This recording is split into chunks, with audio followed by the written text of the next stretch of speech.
Imagine se todo dia você acumulasse emoções, estresse, informações e memórias, mas nunca tivesse tempo para organizar nada disso, nenhuma pausa, nenhum filtro. É exatamente isso que acontece quando a gente dorme mal. Então, o sono, ele não é um luxo, ele é uma função biológica fundamental, talvez uma das mais importantes para a nossa saúde mental. Durante o sono, o cérebro vai fazer um trabalho intenso de reorganização emocional. Então, ele vai desligar algumas partes do corpo, mas vai ativar redes cerebrais que ajudam a regular o humor, processar experiências difíceis e consolidar memórias. E para explicar melhor isso, a gente trouxe um cara... Não é para falar isso? Professor e doutor Felipe Benjamini. Ele é o nosso coordenador do curso de Ciências Biológicas aqui na Universidade Federal da Fronteira Sul, no campus Realeza.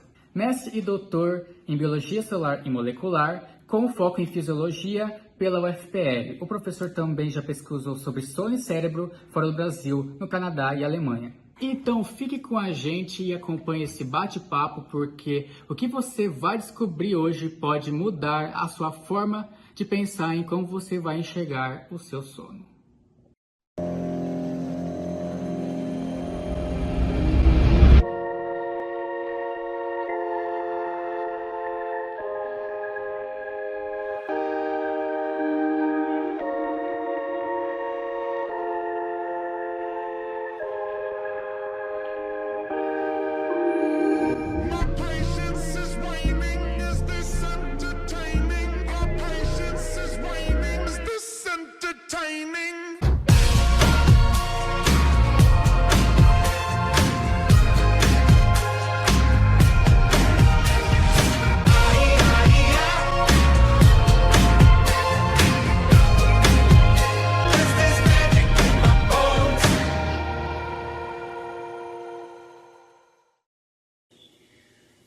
Oi, professor, seja bem-vindo. A gente agradece que você tenha aceitado o nosso convite. A gente vai fazer uma sessão de perguntas com você, para saber um pouquinho sobre você, saber o que você estuda, né, que é uma coisa muito legal, muito importante, né? Então, eu acho que agora de início seria interessante você falar um pouquinho da sua carreira, onde que você se formou, no que você se formou, né, que você tem bastante carga aí nas costas, né? Bom, bom dia meninas, bom dia turma. Eu sou licenciado em Ciências Biológicas, como vocês serão. Estudei na UniOeste, provavelmente eu comecei a graduação antes de vocês nascerem, então eu não vou falar de datas, tá bom? Tudo bem. Depois de lá, fui fazer um mestrado e um doutorado na Universidade Federal do Paraná, em Curitiba. Estudei Biologia Celular e Molecular, mas era no departamento de Fisiologia, então a área de concentração da minha pós-graduação é na Fisiologia. Durante o mestrado eu já estudei sono, né? Fui para lá querendo estudar memória, meu orientador falou, não consigo, mas você pode estudar sono. Né? Juntei as duas coisas e falei assim, tá pertinho do que eu quero fazer, então fui estudar sono em adolescentes durante o mestrado. Durante o doutorado eu juntei as duas coisas, fui estudar sono e memória em jovens adultos. O tema da minha tese era avaliar o efeito de uma soneca, aquela sesta após almoço, sobre desempenho cognitivo. Então eu avaliei sobre memória motora, a habilidade da gente aprender sequências e movimentos motores. Avaliei sobre memória declarativa, que é lembrar das coisas, onde as coisas estão e ser capaz de declarar aquilo que você sabe. E avaliei efeito do sono, da sonequinha, sobre resolução de problemas. Será que, se você estiver enfrentando um problema cognitivo, seja um problema de matemática, seja um problema de resolução visoespacial, né, um quebra-cabeça, é melhor você parar de jogar ele por um tempo, fazer alguma outra coisa, ou você parar de jogar ele e tirar uma soneca. O que meu trabalho mostra é que uma soneca é 2 vezes melhor do que fazer outra coisa. Então, assim, alguma coisa acontece durante aquela soneca, né, no processo de consolidação dessa memória, que melhora a habilidade de resolver problemas. Depois, terminei o doutorado, fui para a Alemanha, fiquei 1 ano na Universidade de Tübingen, e lá eu fui aprofundar um pouquinho nessa ideia de sono e resolução de problemas. A gente utilizou uma técnica que chama reativação guiada de memórias, durante o sono para ver se isso melhorava a resolução de problemas. Porque o sono é tão importante para o equilíbrio emocional e para nossa saúde mental também. O sono tem uma função extremamente importante de limpeza do sistema nervoso central, de hipoativação, ou seja, de reduzir a nossa reatividade aos estímulos emocionais. Além disso, padrões emocionais são dependentes de contexto, ser capaz de regular o horário de início de sono e acordar, ou seja, regular todo dia fazer isso mais ou menos no mesmo horário, é importante para a saúde emocional e saúde mental. O nosso primeiro bloco de perguntas vai ser exclusivamente sobre o impacto de um sono mal dormido, né? O que pode acontecer com o funcionamento do nosso cérebro, especialmente em áreas ligadas com controle emocional, ansiedade, estresse, né? O que a gente sabe, mais ou menos, é que algumas áreas do cérebro são atingidas, né? Como a amígdala e o córtex pré-frontal, né? E o que aconteceria nesse caso, assim, de uma noite mal dormida, sabe? Então, primeiro acho que é legal a gente pensar assim, o que é o sono? Vocês conseguem definir? Eu não sei, mas eu amo dormir. Que bom que vocês amam dormir. Vocês conseguem dormir o tanto que vocês gostariam? Depende muito. De segunda a sexta, sim? A gente fica mais agitado, né, durante a semana. Eu, pelo menos, não durmo muito bem. Mas tem o trabalho, tem a universidade, tem a vida toda acontecendo e dificilmente a gente consegue dormir quanto a gente quer. Então eu vou voltar na perguntinha do que é o sono. Primeiro, o sono não é simplesmente descansar. O sono é um comportamento e um estado fisiológico específico. Significa que a maneira como o nosso corpo todo está funcionando naquele intervalo de tempo é muito diferente da maneira como o nosso corpo vai funcionar enquanto estamos acordados. Isso envolve funcionamento do sistema reprodutor, funcionamento do sistema musculoesquelético, funcionamento do sistema respiratório, cardiovascular, tudo está diferente. E como eu sou um neurocientista, é óbvio que a minha preocupação é muito maior com o sistema nervoso, o encéfalo trabalha diferente. Não quer dizer que trabalhe menos, é diferente.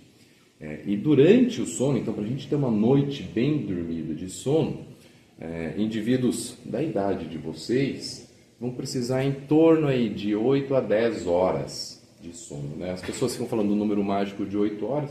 Quantas horas você precisa, Yasmin? Umas 12. Também, normalmente sábado e domingo eu durmo 14 horas seguidas. E você, produção? E a produção dorme quantas? Olha, 8 horas pra mim tá de boas. Com 8 horas ele está super bem. Hoje eu sei que eu preciso 8 horas. Mas se você precisa 12, se você precisa 14, a gente já começa a olhar assim, não, tem alguma coisa acontecendo durante a semana que está fazendo vocês dormirem menos do que precisam, e aí no final de semana está estendendo a duração de sono. Então vamos pegar assim, as 8 horas da produção e dividir o que acontece durante essas 8 horas.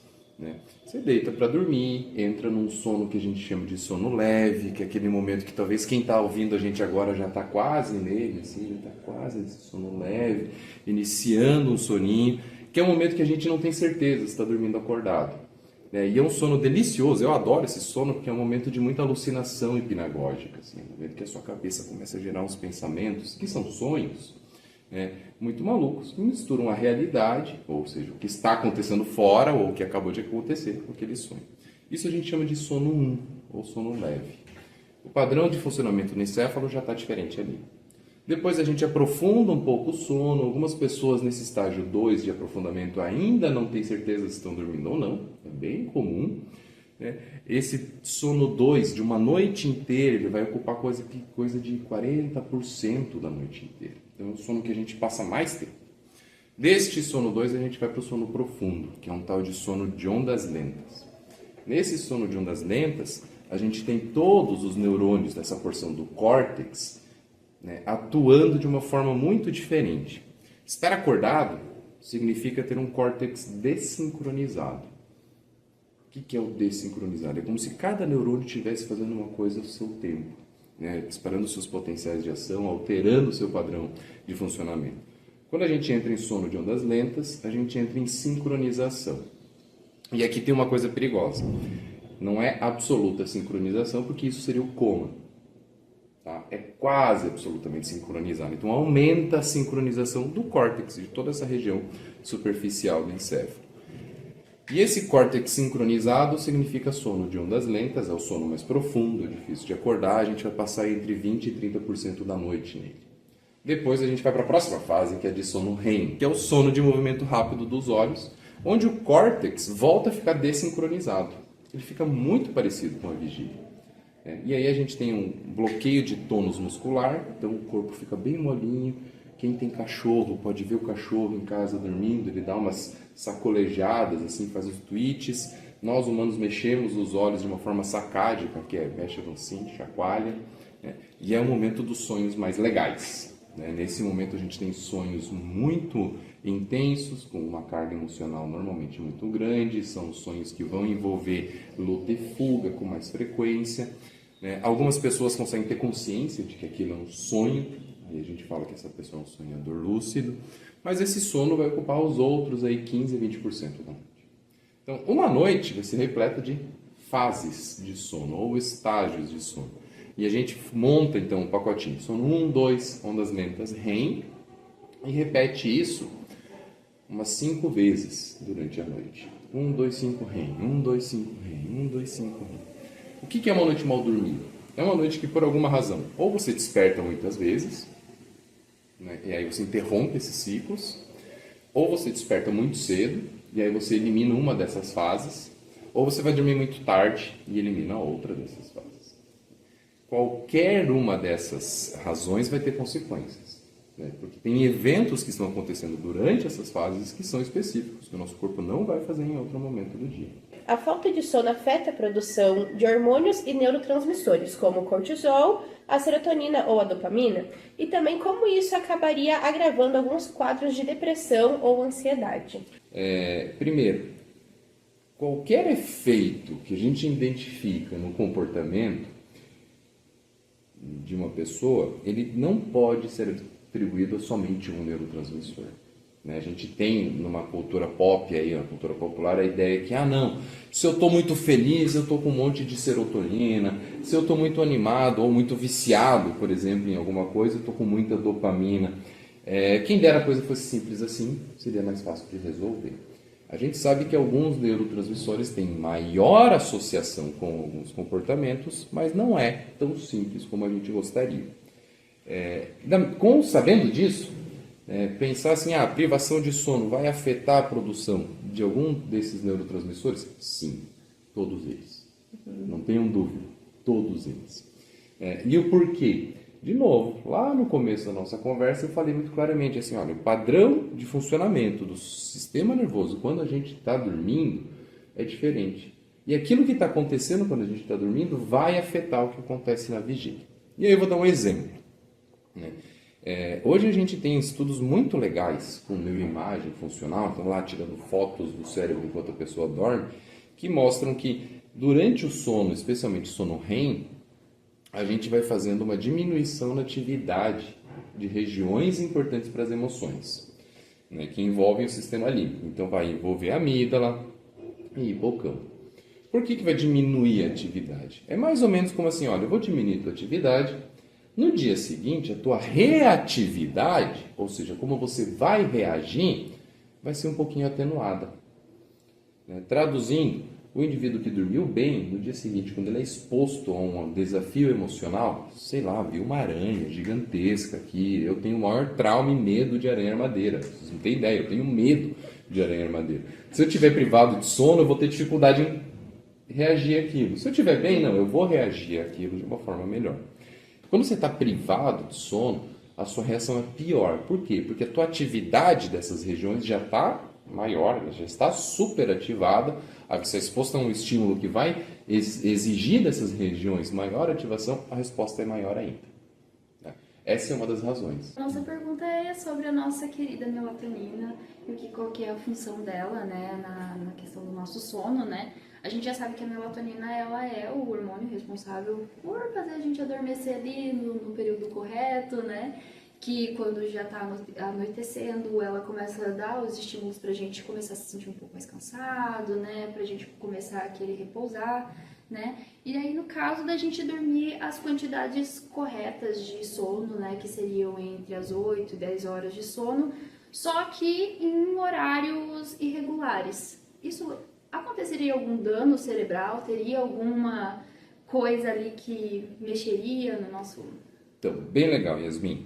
E bem legal que você foi falando de melatonina, foi regalando meus olhos assim, não, eu vou escutar palavra por palavra porque ela vai falar, né? Porque esse é um tema que eu adoro, dentro de toda a área de sono, é uma das coisas que eu gosto muito, e é uma das coisas mais...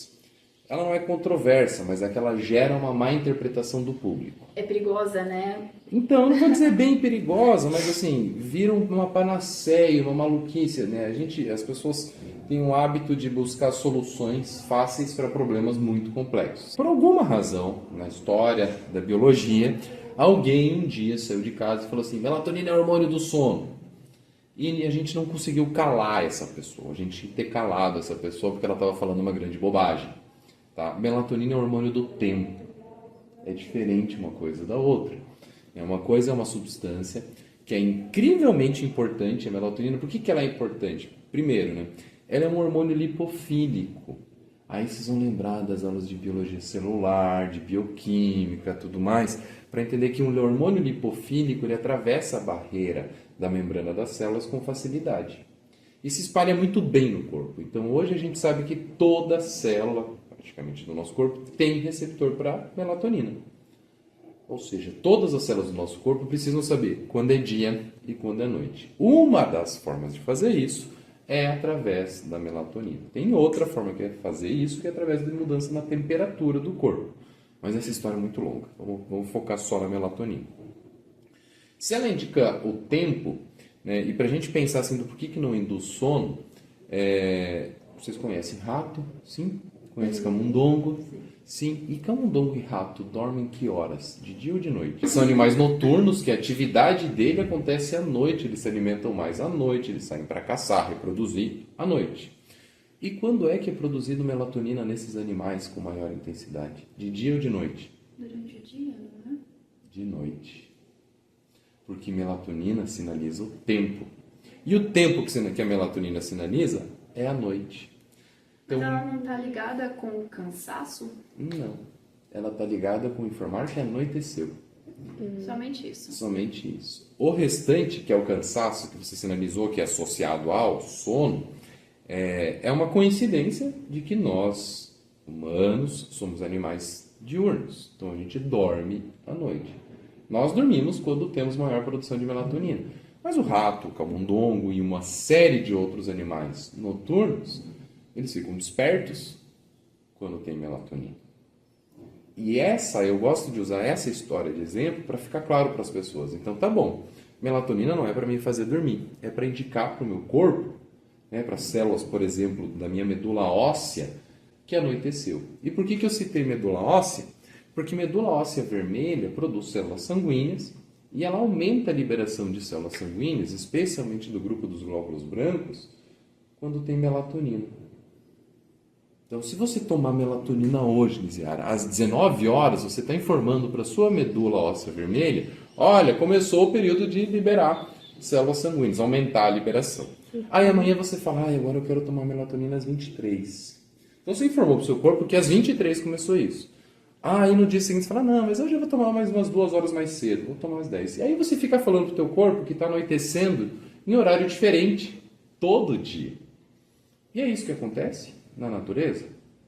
Questão do dia e da noite? O anoitecer mudar de horário assim, Não, localmente? não Muda de horário localmente, né? A gente tem as mudanças sazonais, mas isso é muito lento, né? Essa transição.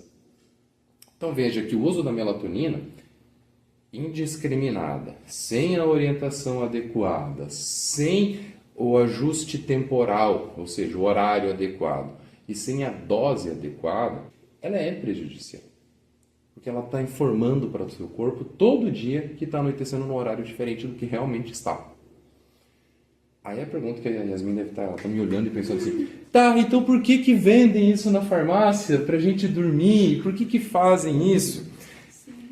Tem uma razão óbvia e comercial, dá dinheiro, né? E como é que está na farmácia? Vocês já prestaram atenção onde que está na farmácia? Está atrás do balcão onde fica o farmacêutico ou está na frente do balcão onde não fica o farmacêutico? Normalmente está na frente, onde não fica o farmacêutico. E aí Isso. eles vendem a rodo, né? Isso. Mas tem uma coisa bem legal do porquê que está ali. Está ali porque é vendido como suplemento alimentar. E isso é algo para a gente aprender. Quando está ali na frente e está no grupo dos suplementos, a regulação necessária para chegar no mercado é muito menor. Então não precisa ter o efeito prometido. Não tem evidência do efeito prometido. Não tem registro de dose e resposta. Ninguém sabe quanta melatonina a Lise tem que tomar para poder fazer efeito. A gente não tem, e isso é extremamente importante, estudo de dose para melatonina. O que tem é um monte de gente receitando, indicando melatonina, cada um à sua maneira, né, numa loucura absurda, mas a gente não tem. Ninguém sabe. Se alguém hoje levantar o dedo e falar assim, Felipe, eu sei quanto tem que tomar, eu vou olhar assim, tá bom, me mostra o estudo. Que não tem. Aí você fala, mas e daí? Por que continua no mercado? Porque ela tem pouco efeito colateral. De curto prazo. De curto prazo. É o longo prazo, É um longo né? prazo. Que vai fazendo a desregulação, né, hormonal. Isso, você pegou perfeito, Yasmin. E aí você vai tendo essa desregulação, e aí o seu ciclo da melatonina fica, né, mexido, e você vai começando a ter não só dificuldades no sono, mas para fazer outras atividades, né? Sim, e passa a ter uma dependência disso, porque, de novo, é um hormônio. Se é um hormônio, tem uma regulação muito íntima de número de receptores. Né? A gente não brinca com hormônio, a gente tem que tomar o hormônio com muito cuidado e muito controle, porque ele vai funcionar à medida, né, numa relação assim, quanto mais hormônios, mais receptores meu corpo produz. Quanto menos hormônios, menos receptores meu corpo produz. Então, você começou a tomar um hormônio exógeno, que é esse caso, então o corpo vai produzir mais receptores, falando, tá bom, tá entrando muito mais desse hormônio, eu preciso responder a ele melhor. Aí você tira. Aquele monte de receptor está lá esperando. Você não tem a função sendo executada. Ela não vai funcionar adequadamente. Entra meio que num processo de abstinência daquele hormônio, né? Sim. Se você tira ele... Muito parecido com isso. Muito parecido. E aí serve para alguma coisa, então, melatonina? Depende do caso, né? Caso, genial, é isso. Sim, a gente tem distúrbios que aí sim faz sentido tratar com melatonina. Tem um distúrbio que a gente chama síndrome da fase avançada de sono. O que é isso? É um indivíduo que não consegue sincronizar com o claro escuro do dia natural. Então, todo dia ele vai dormir um pouquinho mais tarde. É como se hoje ele fosse dormir às 11, amanhã vai dormir à meia-noite, depois vai dormir às 2 da manhã, depois vai dormir às 3, 5 e vai girando. E vai ver, né? Ela não consegue sincronizar. E isso é uma falha um sistema de temporização, um sistema que conta as horas e que fala, tá dia, tá noite. Para esse indivíduo, a melatonina é a melhor solução de tratamento. Mas ele vai ter que tomar todo dia, no mesmo horário, na mesma dose. O sono REM e o sono profundo têm papéis diferentes na consolidação da memória e na regulação emocional? Olha, legal, tem. São coisas diferentes. Quanto mais a gente aprende sobre isso, mais a gente percebe que são funções complementares. E biologicamente faz todo sentido, né? Por que você ia ter só uma função e outra, né? Então, o que acontece no sono de ondas lentas pode impactar o que acontece no sono REM e vice-versa. Memórias passam por um processo de consolidação que a gente chama ativo, um processo ativo de consolidação durante o sono. A palavra ativo aqui é bem importante, porque primeiro a gente pensava assim, a produção consolida melhor a memória dele, porque quando ele vai dormir ele não está recebendo nenhuma outra informação sensorial, então ele não está produzindo novas memórias. Isso seria uma consolidação passiva. Hoje a gente sabe que não, que durante o sono a consolidação é ativa porque o encéfalo está selecionando. Isso aqui tem relevância futura, seja a prova do professor Felipe, da professora Adelita, de quem for, então tem uma relevância futura. A outra coisa é, eu estudei tanto, eu repeti tanto essa informação que ela precisa ficar, então isso é um sinalizador. O outro é o fator emocional. Isso é legal pra caramba, então isso eu vou lembrar porque é legal pra caramba. Ou isso é muito triste, isso é muito feio. Eu vou lembrar porque isso é muito triste e muito feio. Então, isso faz com que o sono ativamente consolide essas memórias, ajude a colocá-las no nosso arcabouço. Então, a gente sobrepõe essas informações. E quem ajuda a definir mais ou menos onde a gente põe cada coisa é o sono de ondas lentas. Só que para fazer isso, a gente precisa mudar a estrutura do encéfalo. Memória não é simplesmente lembrar de alguma coisa, mas é realizar uma marca no encéfalo mesmo, é realizar uma mudança nas nossas células. E essa mudança nas nossas células depende de síntese de proteínas, expressão de genes e síntese de proteínas. E isso acontece principalmente no sono REM. Essa parte anterior do encéfalo, que a gente chama de córtex pré-frontal, será ativa e estará funcionando, né? Então, se eu não fiz a limpeza boa disso, vai ter sujeira no caminho no dia seguinte. Papel de limpeza de sono de ondas lentas, isso a gente consegue separar bem. Agora, quem diminui a atividade dos neurônios é sono REM. Então, se eu não tive limpeza e não tive sono REM para diminuir a atividade, eu vou ter uma superativação dessa região. Ela não vai reagir tão bem às informações emocionais no dia seguinte. O professor também realizou um estudo no ano de 2018 até o ano de 2022 com adolescentes, atrasar para aprender, avaliação do efeito do atraso dos horários escolares sobre o desempenho cognitivo, sono e emoção dos adolescentes. Pode falar um pouquinho? Esse estudo é minha menina dos olhos, eu acho que é uma das coisas mais legais que eu já fiz até agora. E primeiro, não fui eu que fiz, nós fizemos, a autora a principal do estudo é a Laura Bruna, ela foi minha aluna de mestrado, ela é uma psicóloga e era aluna do mestrado em biociências na Unila. Eu tenho tanto carinho desse trabalho, porque quando eu entrei na área de sono, lá no meu mestrado, nós já falávamos, olha, o adolescente está indo para a escola no horário errado. Tá? O adolescente entrar na escola às 7h15 da manhã, ou o que está acontecendo agora no estado do Paraná, que é biologicamente cruel, colocar um adolescente na sala de aula antes do amanhecer, nós estamos com as aulas começando 10 para 7, é isso? 10 para 7, por aí. Não tem sentido biológico nenhum. Nenhum. E por que não tem sentido biológico nenhum? Tem algum sentido o adulto começar suas atividades laborais antes do amanhecer? Não. Já começa aí. Se para o adulto não serve, por que para o adolescente serve? Então agora vamos para os fundamentos biológicos disso. O adolescente, por várias razões da puberdade, ele tende a atrasar o horário de início de sono e, consequentemente, ele precisaria atrasar o horário de acordar para dar conta das 10 horas que ele precisa. Esse atraso no horário de início de sono tem componentes da maturação psicológica dele, de independência, sim, mas tem muitos componentes biológicos. Então, tem razões biológicas que ele não consegue dormir antes de determinado horário. Felipe, mas é só revolta, é porque o adolescente está descobrindo o mundo, está ganhando independência, pai e mãe pararam de mandar dormir, é o celular, é o celular, é o celular. Claro, tudo isso tem um pouquinho nessa história, mas quando a gente vai estudar populações que não têm acesso a celular, populações que têm um contexto sociocultural muito diferente do nosso, eles também vão dormir mais tarde. Em algumas tribos aborígenes, quem faz a vigilância no início da noite da tribo são os adolescentes, porque o adolescente não tem sono no início da noite. Aí quem faz a vigilância no final da noite, lá por volta de 4, 5 da manhã, são os mais velhos. Quem que levanta mais cedo na casa de vocês? São as pessoas mais velhas ou as pessoas mais jovens? Mais velhas, Mais velhas, Porque naturalmente elas vão levantar mais cedo.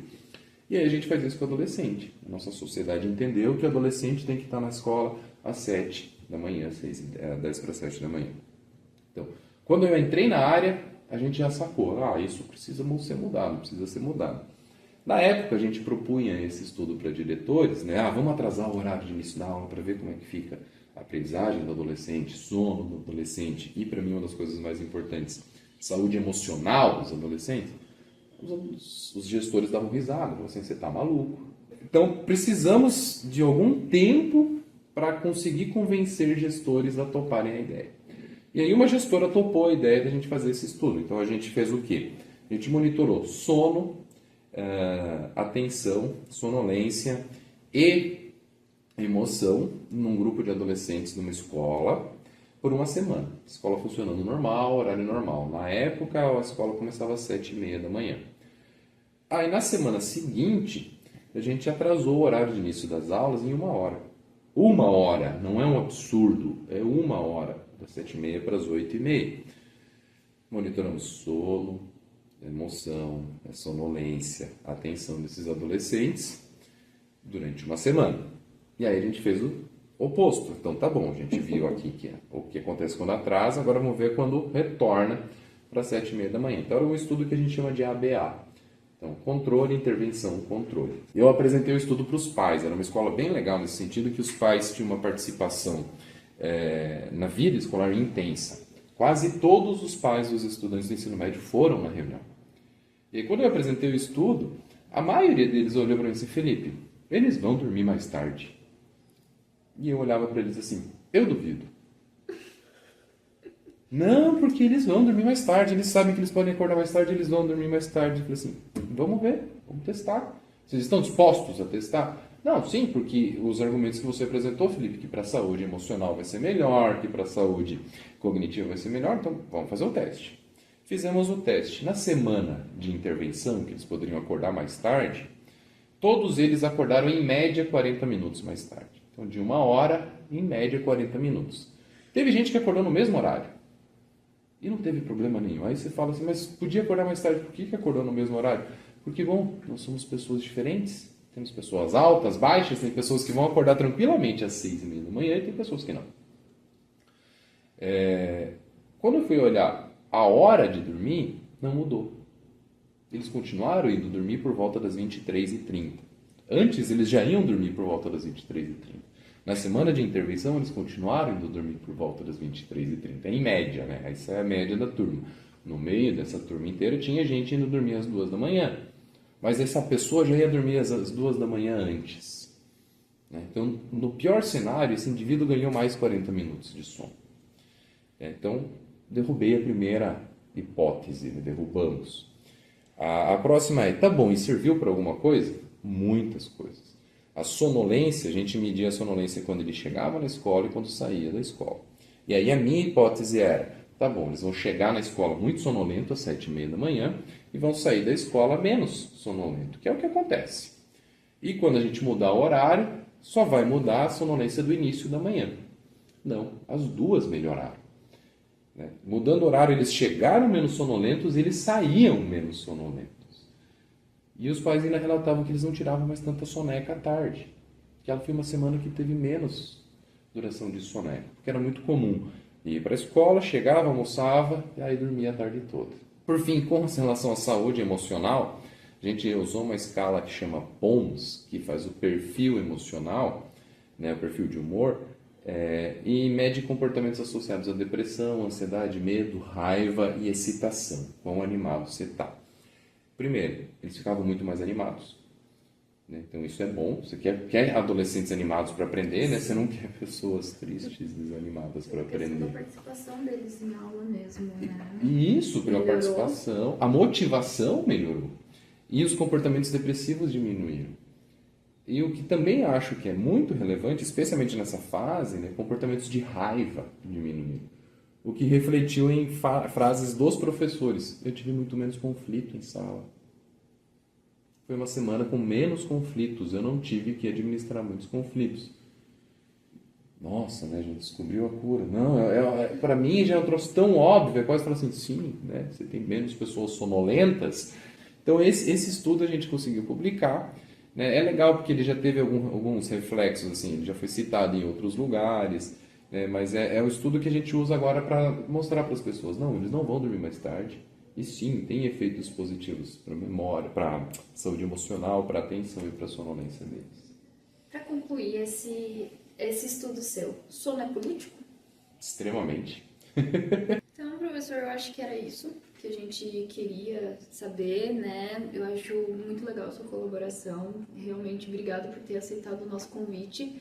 É muito importante, né, a gente ter esse contato com vocês, né? Porque o pessoal que está assistindo, boa parte vai ser da universidade, mas com certeza alguém de fora vai assistir e o professor é o nosso professor. Então, é legal a gente ter esse contato, né, mais próximo com os professores e a intenção do vídeo foi justamente essa, pra gente saber um pouco mais do seu estudo, saber um pouco mais da sua história de de acadêmica, né? Que é muito importante pra gente como graduando, né?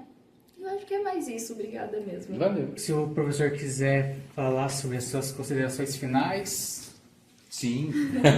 fique à vontade. A produção pediu considerações finais, eu vou começar agradecendo e parabenizando vocês pelo trabalho. Sobre o tema, alguma consideração que eu acho importante é assim, a gente precisa aprender a voltar a dormir. E algo que eu não falei aqui, mas aprender a voltar a sonhar, né? Os sonhos têm uma importância biológica bem grande e eu vou deixar isso quicando com um próximo papo pra gente. Olha só. Spoiler pro próximo vídeo. Gotinhas. Valeu, gente. Obrigada.